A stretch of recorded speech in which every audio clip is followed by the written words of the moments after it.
संजय राऊत यांनी सामनामधनं भाजपबाबत खळबळजनक दावे केले। संजय राऊत यांनी रोखठोक स्तंभामध्ये राजकारणामध्ये खळबळ माजवणारे असे दावे केलेले आहेत।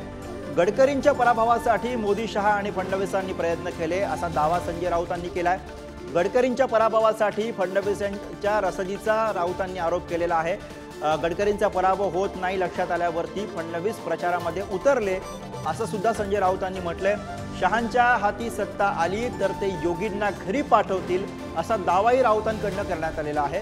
योगी को बचाना है तो मोदी को जाना है असा संदेश योगी समर्थकांनी फिरवल्याचा दावा सुद्धा संजय राऊत यांनी आपल्या रोखठोक या सदरामधनं केला। ठाकरेंना पाडण्याचा प्रयत्न संजय राऊतांकडे जेवढा जागा हे जेवढं खरं असेल तेवढंच हे सत्य आहे।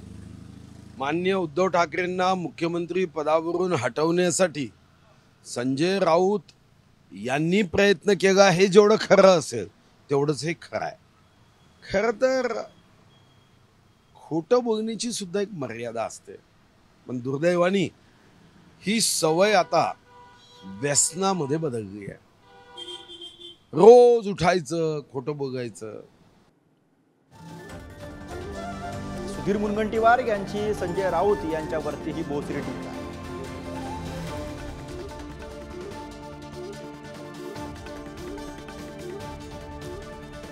तर सामनामधल्या रोखठोक सदरामधनं संजय राऊत यांनी अशा पद्धतीनं भाजपबाबत काही मोठे दावे केले आणि त्यानंतर आता भाजपनं या सगळ्यावरती स्पष्टीकरण देत संजय राऊत यांच्यावरती टीका केलेली आहे।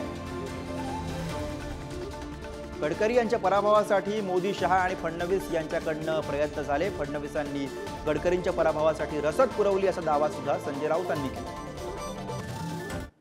नाही, हे हायकमांडचा विषय आहे, परंतु मला असं वाटते की संजय राऊतांनी ज्या पद्धतीनं लिहिलेलं आहे तर त्यावरून असं निदर्शनास येते की बस गडकरींविषयी त्यांची खूप सहानुभूती आहे। ती निवडणुकीच्या आधीसुद्धा आम्हाला जाणवली, म्हणजे आम्ही निवडणूक लढत होतो आणि त्यांचं वक्तव्य येत होतं त्यांच्या बाजूनी, आणि निवडणूक झाल्यावरही त्यांच्याप्रती त्यांना इतकं प्रेम आहे। तर म्हणून आम्ही महाविकास आघाडीत इथे गडकरींच्या विरोधात लढावं आणि त्यांनी गडकरींच्या फेवरचं वक्तव्य करावं याची तक्रार मी आमच्या हायकमांडला करणार।